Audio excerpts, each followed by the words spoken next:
আসসালামু আলাইকুম বন্ধুরা, আমি রাকিব রায়হান আজকে আপনাদের জন্য নিয়ে এলাম ২০১৬ সালে মুক্তিপ্রাপ্ত সিনেমা মুনলাইটের গল্প।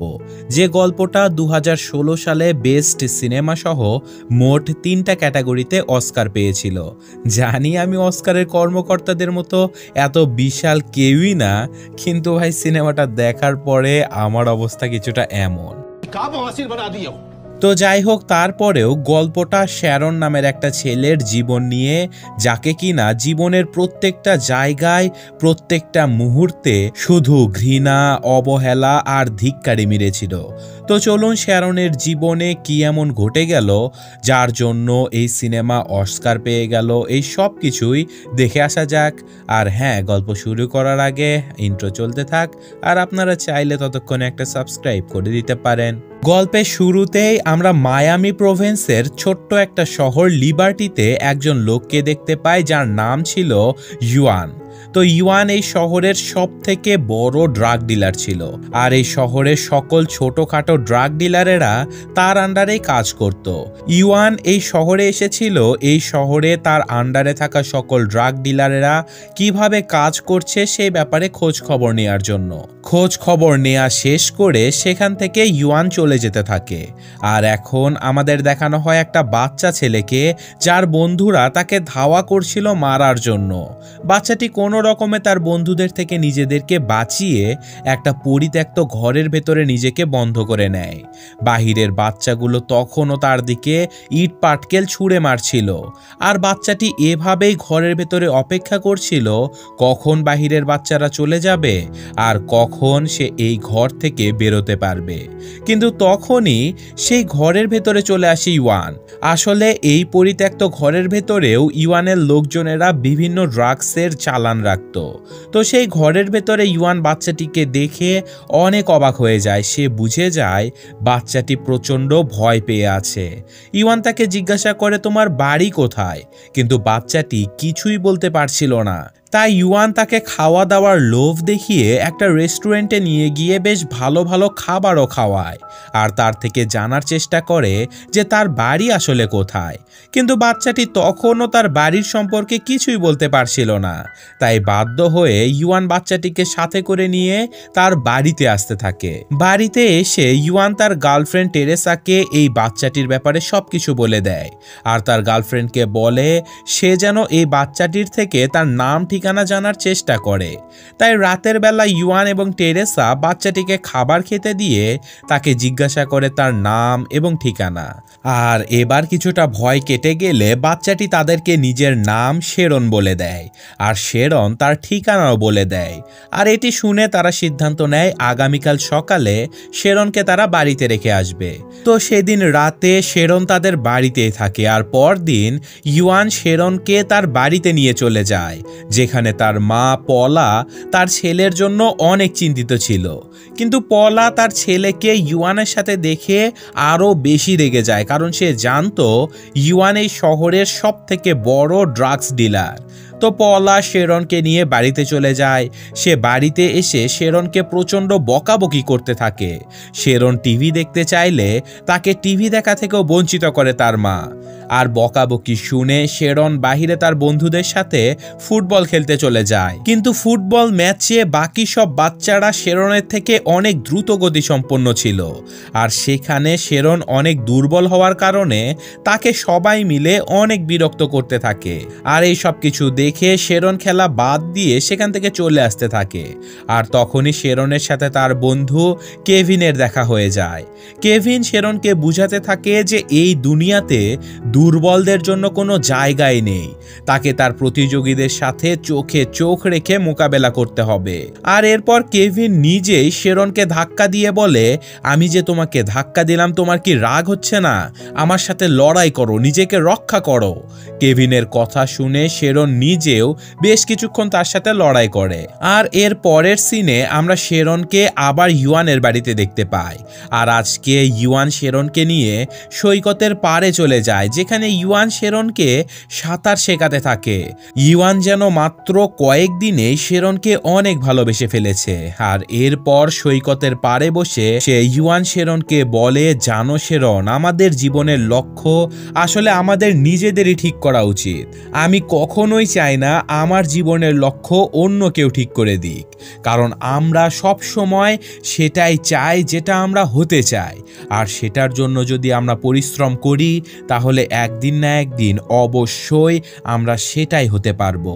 এই সব কিছু বলে ইউয়ান আবার শেরনকে তার বাড়িতে ফিরিয়ে দিতে যায়। আর বাড়ির সামনে গিয়ে ইউয়ান শেরনকে কিছু টাকা দিয়ে টাকাগুলো তার কাছে লুকিয়ে রাখতে বলে। আর তখনই সেখানে শ্যারনের মা চলে আসে। আর শ্যারনকে ইউয়ানের সাথে দেখে শ্যারনের উপরে প্রচণ্ড রেগে যায়। সে শ্যারনকে তার ঘরের ভেতরে নিয়ে যায়। আর তখনই আমরা দেখতে পাই সেখানে আরও একজন পুরুষ আগে থেকেই উপস্থিত ছিল। আর এরপর শ্যারনের মা সেই লোকটির সাথে অন্য একটা ঘরে চলে যায়। আর এখন শ্যারনকে দেখেই বোঝা যাচ্ছিল যে এই বাড়িতে তার জন্য এক মুহূর্ত থাকা কতটা কঠিন। আর এখন আমরা আবার ইউয়ানকে দেখতে পাই, যে কিনা তার ব্যবসার জায়গায় পৌঁছে গিয়েছিল। সেখানে গিয়ে সে তার কর্মচারীদেরকে বলে রাখছিল যেন ব্যবসার জায়গায় কাউকেই তারা নেশা করতে না দেয়। কিন্তু তখনই ইউয়ান দেখতে পায় তার সামনেই একটা গাড়িতে কেউ নেশা করছে। ইউয়ান জলদি সেই গাড়িটার কাছে গিয়ে দেখতে পায় সেই গাড়ির ভেতরে পলা, অর্থাৎ শ্যারনের মা ছিল। এটা দেখে ইউয়ান তাকে বলে, তোমার এইসব করার কোনো মানেই হয় না। তোমার বাড়িতে একটা বাচ্চা ছেলে আছে, তোমার উচিত তার দেখাশোনা করা। কিন্তু পলা রেগে মেগে তাকে বলে, আমার ছেলেকে আমি যেভাবে ইচ্ছে লালন পালন করব, তুমি ওর বাবা হওয়ার চেষ্টা করো না। আর তাছাড়াও আমার ছেলে শ্যারন কোনো ছেলে না, ও একটা সমকামী। তুমি হয়তো জানো না, ও ছেলেদের দেখে ভয়ে পালিয়ে যায়। ওর ভেতরে তো পুরুষালী কোনো স্বভাবই নেই। ওর বয়স এখনো অনেক কম বলে ও কিছুই বুঝতে পারে না। আর তুমি যদি নিজে ওকে লালন পালন করতে চাও তাহলে গিয়ে ওকে সব কিছু বলে দাও, কারণ আমি জানি তুমি পারবে না। তাই ওকে আমার হালতে ছেড়ে দাও, কারণ ওকে আমারই লালন পালন করতে হবে, তোমার নয়। আর তাছাড়াও তুমি এত বড় গলায় কথা কিভাবে বলো? আমার মতো লোক নেশা করে এই জন্যই কারণ তোমার মতো লোক নেশাদ্রব্য বিক্রি করে। যাই হোক, সেদিনের কথাবার্তা শেষে আমরা আবারও শ্যারনকে ইউয়ানের বাড়িতে দেখতে পাই। ইউয়ানের সাথে দেখা করতে এসে শ্যারন ইউয়ানের কাছ থেকে একটা শব্দের অর্থ জানতে চায়। আর ইউয়ান তাকে বলে যে এই শব্দগুলো মানুষ সমকামীদের গালি হিসেবে ব্যবহার করে। শ্যারন বলে, তাহলে আমি কি সমকামী? ইউয়ান বলে, তুমি বড় হলে তুমি নিজেই বুঝে যাবে তুমি কি। আর এরপর শ্যারন তাকে জিজ্ঞাসা করে, তুমি কি ড্রাগস বিক্রি করো? আর অকপটে স্বীকার করে নেয় ইউয়ান। শ্যারন তাকে বলে, জানো আমার মাও ড্রাগস নেয়। সে সব সময় নেশার ঘরে থাকে আর বিভিন্ন মানুষকে বাড়িতে নিয়ে আসে, আমাকে গালাগালি করে আর আমাকে প্রচণ্ড মারে। আমি আমার মাকে ঘৃণা করি। আর এই সব কিছু বলে সেখান থেকে শ্যারন উঠে চলে যায়। আর শ্যারনের কথায় ইউয়ান বুঝে যায় যে কোনো না কোনোভাবে তার ড্রাগস বিক্রি করার কারণেই শ্যারনের মতো বাচ্চাদের জীবন নষ্ট হয়ে যাচ্ছে। তাই সে নিজের অজান্তেই নিজের কৃতকর্মের জন্য অনুশোচনায় কান্না করতে থাকে।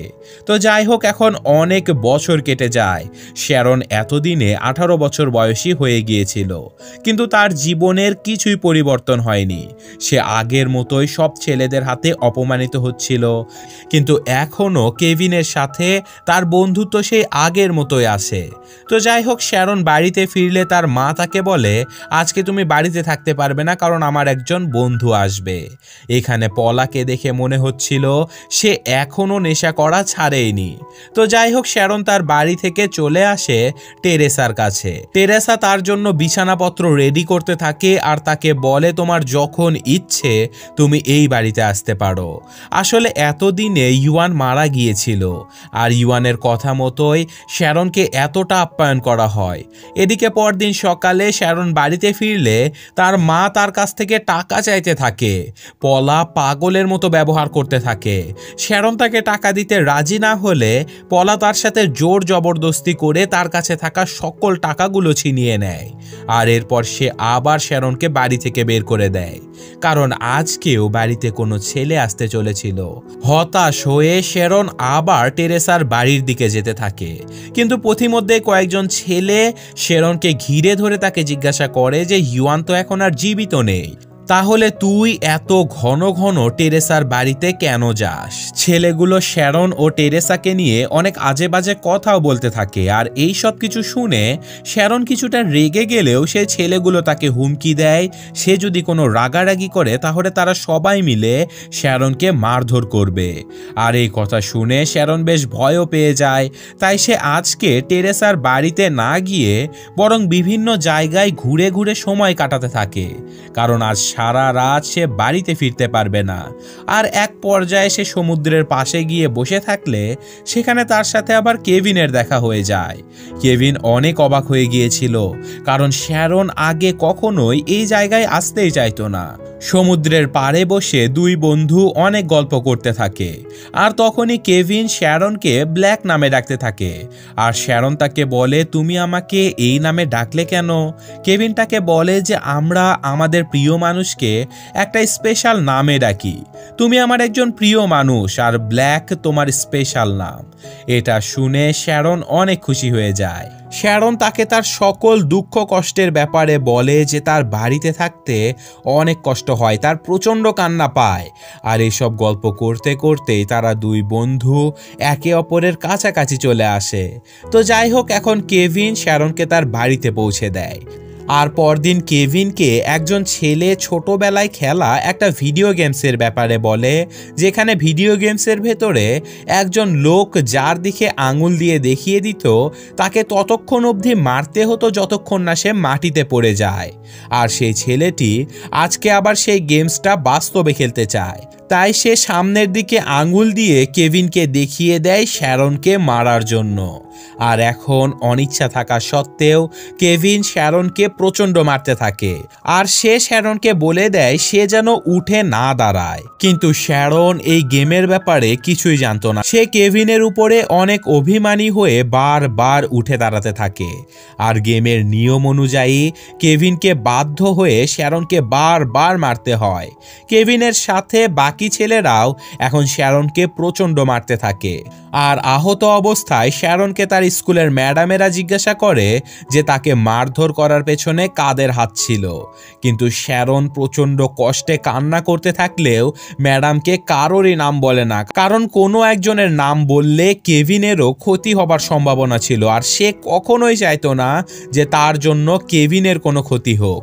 যাই হোক, এই ঘটনার পরে একসময় শ্যারন জানতে পারে সেই ছেলেটির নাম, যে কিনা কেভিনকে জোর করে তাকে মারতে বাধ্য করেছিল। রেগে মেগে শ্যারন ক্লাসরুমে ঢুকে একটা চেয়ার দিয়ে সেই ছেলেকে প্রচণ্ড জোরে আঘাত করে। ছেলেটা সেখানেই অজ্ঞান হয়ে যায়। ক্লাসের ভেতরে উচ্ছৃঙ্খলতা শুরু হয়ে যায়, আর শ্যারনকে পুলিশ এসে গ্রেফতার করে নিয়ে যায়। এই ঘটনার পরে অনেক বছর কেটে যায়। শ্যারন এখন সম্পূর্ণ যুবক হয়ে গিয়েছিল। সে তার নিজের শহর ছেড়ে দিয়ে আটলান্টায় চলে এসেছিল। এতদিনে আটলান্টা শহরের সব থেকে বড় ড্রাগ ডিলারে পরিণত হয়েছিল সে। এখন তার কাছে নিজের গাড়ি, নিজের বাড়ি আর অনেক টাকা পয়সা ছিল। সে নিজের সকল দুর্বলতাগুলোকে খুব ভালোভাবে কাটিয়ে উঠেছিল। এখন তাকে দেখে অনেক কনফিডেন্ট মনে হয়। আর শ্যারন তার ব্যবসা খুব ভালোভাবে পরিচালনা করতে পারত। সে তার কর্মচারীদের সাথে মজা মাস্তি করত, শাসন করত, সবকিছু মিলে তার দিনকাল অনেক ভালো চলছিল। আর তখনই একদিন হঠাৎ তার মা তাকে একটা ভয়েস মেসেজ পাঠায়, যেখানে তার মা তাকে বলে যে সে শ্যারনের সাথে দেখা করতে চায়, কারণ অনেক বছর হয়ে গেছে শ্যারনের সাথে তার মায়ের কোনো দেখাই নেই। এদিকে তার মায়ের শারীরিক অবস্থাও অনেক খারাপ, তাই তার মা চাইতো শ্যারন যেন তাকে দেখতে আসে, কিন্তু শ্যারন তার মায়ের এই ভয়েসমেইল ইগনোর করে নিজের কাজে ব্যস্ত হয়ে যায়। কিন্তু পরদিন রাতে শ্যারনের কাছে একটা ফোন কল আসে। সে ফোন রিসিভ করার সাথে সাথে বুঝতে পারে যে কেভিন তাকে ফোন করেছে। এত বছর পরে কেভিন তাকে ফোন করে জিজ্ঞাসা করে, তুমি কি আমাকে ভুলে গেছো? সাথে সাথে শ্যারনের সবকিছু মনে পড়ে যায়। কেভিন শ্যারনের কাছে সেদিন কলেজে ঘটে যাওয়া সেই সকল ঘটনার জন্য অনেকভাবে ক্ষমা চাইতে থাকে, আর শেষমেশ সে শ্যারনকে বলে যে তার নিজের জীবনেও এমন একটা ট্র্যাজেডি ঘটে গিয়েছিল, যার ফলে সে নিজেও একবার জেল খেটে এসেছে। কিন্তু এখন সে সকল খারাপ কাজ বাদ দিয়ে নিজের শহরে একটা রেস্টুরেন্টের বাবুর্চি হিসেবে কাজ করে। তবে এই শহরের লোকজন তার খাবারের অনেক প্রশংসা করে। কেভিন শ্যারনকে তার রেস্টুরেন্টে একদিন দাওয়াতও দেয়, আর তাকে বলে সময় পেলে নিজের শহরে ঘুরতে এসো, আমি তোমাকে নিজ হাতে রান্না করে খাওয়াবো। আর কেভিনের সাথে কথা হবার পরে শ্যারন সিদ্ধান্ত নেয় যে সে তার শহরে আবার চলে যাবে। তাই পরদিন সকালে সে ছুটে চলে যায় তার শহরে গিয়ে সবার আগে সে তার মায়ের সাথে দেখা করে। আর তার মা পলা এখন একটা বৃদ্ধাশ্রমে থাকতো। সে তার সকল খারাপ কাজগুলো ছেড়ে দিয়েছিল। সে শ্যারনকে দেখার সাথে সাথেই শ্যারনের কাছে বারবার ক্ষমা চাইতে থাকে। পলা আফসোসের সুরে বলতে থাকে সে যদি পারত তাহলে পূর্বে শ্যারনের সাথে করা সকল অন্যায়গুলোকে শুধরে নিত। পলা জানতো সে অনেক খারাপ কাজ করেছে, যেগুলো না করলে হয়তো পলার আজকে এমন অবস্থা হতো না, আর শ্যারন নিজেও অনেক ভালো কিছু করতে পারত। শ্যারনের এই অবস্থার জন্য পলা নিজেকেই দোষী ভাবত। সে শ্যারনকে বলে, আমি খারাপ কাজ করেছি এর মানে এই নয় যে তুমিও খারাপ কাজ করবে, তুমি ভালো হয়ে যাও শ্যারন। শ্যারনের প্রতি করা সকল অন্যায়গুলোর জন্য বারবার তার কাছে ক্ষমা চাইতে থাকে তার মা। আর এমন অবস্থা দেখে শ্যারন নিজেও অনেক আবেগ আপ্লুত হয়ে পড়ে। আর এখন মা ছেলে দুজনেই একে অপরকে জড়িয়ে ধরে অনেক কান্না করতে থাকে। এরপর সেখান থেকে শ্যারন চলে আসে কেভিনের রেস্টুরেন্টে। প্রথম দিকে কেভিন শ্যারনকে চিনতে না পারলেও বেশ কিছুক্ষণ পরে শ্যারনকে সে চিনে ফেলে। দুই বন্ধুর অনেক দিন পরে দেখা হওয়াতে তারা অনেক গল্প করতে থাকে। আর এখন কেভিন তার রেস্টুরেন্টের সবচেয়ে ভালো খাবারটা শ্যারনের জন্য তৈরি করে আনে। সেই খাবারটা শ্যারনকে দিয়ে তার সাথেই বসে পড়ে কেভিন। শ্যারন খাওয়া দাওয়ায় ব্যস্ত ছিল, আর তখনই কেভিন তার জন্য অনেক দামি একটা মদের বোতল নিয়ে আসে। শ্যারন সাধারণত মদ্যপান করে না, কিন্তু আজকে কেভিনের আবদারের কারণে সে খেতে বাধ্য হয়। আর এসবের মধ্যে কেভিন শ্যারনকে তার নিজের ছেলের ছবি দেখায়। আসলে কেভিন তার স্কুলের গার্লফ্রেন্ডকেই বিয়ে করেছিল, কিন্তু এই ছেলে জন্মের কিছু বছর পরেই তার স্ত্রীর সাথে কেভিনের ডিভোর্স হয়ে যায়। কিন্তু কেভিন এখন তার সন্তান আর তার কাজ নিয়ে অনেক সুখী। আর এরপর কেভিন শ্যারনকে জিজ্ঞাসা করে যে জেলখানায় যাবার পরে তোমার জীবনে কি ঘটে গেছে। শ্যারন তাকে বলে যে জেলখানায় যাবার পরে তার সাথে একটা বিশাল গ্যাংস্টারের পরিচয় হয়। জেল থেকে ছাড়া পাবার পরে এই গ্যাংস্টারই তাকে বিভিন্নভাবে ছোটখাটো কাজ দিত, আর এভাবে কাজ করতে করতে আমি তার বিশ্বস্ত লোকে পরিণত হয়ে যাই, যার ফলে এখন আমি আটলান্টা শহরের সবথেকে বড় ড্রাগ ডিলারের দায়িত্ব পালন করছি। কিন্তু কেভিন তার কথায় তেমন একটা বিশ্বাসই করে না, কারণ কেভিন জানতো যে শ্যারন খুবই শান্তশিষ্ট আর নিরীহ একটা ছেলে। কিন্তু শ্যারন তাকে বলে, আমি এই কাজই করি, তুমি বিশ্বাস করো আর না করো তাতে কিচ্ছু যায় আসে না। যাই হোক, এখন কেভিন শ্যারনকে তার বাড়িতে নিয়ে আসে। আর বাড়িতে আসার পরে কেভিন শ্যারনকে বলে যে তুমি একদম বদলে গেছো, আমি তোমাকে আগে কখনোই এমনটা দেখিনি। শ্যারন তাকে বলে, কেন, আমি তো আগে থেকেই এমনটাই ছিলাম। কেভিন তাকে বলে যে আমি তোমাকে যতটা চিনি অন্য কেউ তোমাকে অতটা চেনে না, সুতরাং আমি জানি তুমি অনেক বদলে গেছো। শ্যারন নিজেও কেভিনকে বলে, কিন্তু তুমিও তো বদলে গেছো তাই না? কেভিন তাকে বলে, আমি সব সময় নিজের জন্য নিজের ইচ্ছে মতো বাঁচতে চেয়েছিলাম, কিন্তু এই সমাজ আমাকে এই সুযোগ করে দেয়নি, তাই আমি এখন আমার সন্তানের জন্য বেঁচে আছি। পেয়েছি। আর এইসব কথা শুনে শ্যারন তাকে বলে, জানো আমি আমার এই জীবনে কখনোই তোমার মতো ভালো কোনো বন্ধুই পাইনি। আর এই ঘটনার পরপরই তারা দুই বন্ধু আবার কাছাকাছি চলে আসে। আর এই ঘটনার সাথে সাথেই আজকের গল্পটা শেষ হয়ে যায়। আসলে এই গল্পটা মূলত জুয়ানের সেই কথাটারই প্রতিফলন ঘটায়, যেটা কিনা সমুদ্রের পাশে বসে সে শ্যারনকে বলেছিল। অর্থাৎ আমরা সব সময় সেটাই হয়ে যায় যেটা আমরা মন থেকে চাই। আর এই গল্প সম্পর্কে কনক্লুশন দেওয়ার মতো আসলে আমার কাছে তেমন কিছুই নেই। অস্কার প্রাপ্ত একটা সিনেমা হিসেবে দেখতে বসেছিলাম, কিন্তু কি দেখে ফেললাম আল্লাহ জানে। তবে আমার কাছে এই সিনেমাটা দেখতে গিয়ে আমাদের নিজের দেশের অজ্ঞাতনামা সিনেমাটার কথা অনেক মনে পড়ছে। আর এইটার চাইতে মানে অজ্ঞাতনামা সিনেমাটা অনেক বেশি অস্কার ডিজার্ভিং একটা সিনেমা। আসলে আমি অস্কার লেভেলের কোনো ক্রিটিক্স না, তারপরেও মানে আমার নিজের পার্সোনাল অপিনিয়ন যে এই সিনেমাটার চাইতে অনেক বেশি ভালো অভিনয়, সিনেমাটোগ্রাফি বা শিক্ষণীয় যে ব্যাপারগুলো ছিল সেটা আমাদের অজ্ঞাতনামা সিনেমায় ছিল। তো যাই হোক, এই সিনেমা দেখে আমি নিজেও বুঝি নাই যে কি খায় এই সিনেমাটা অস্কার দিছে।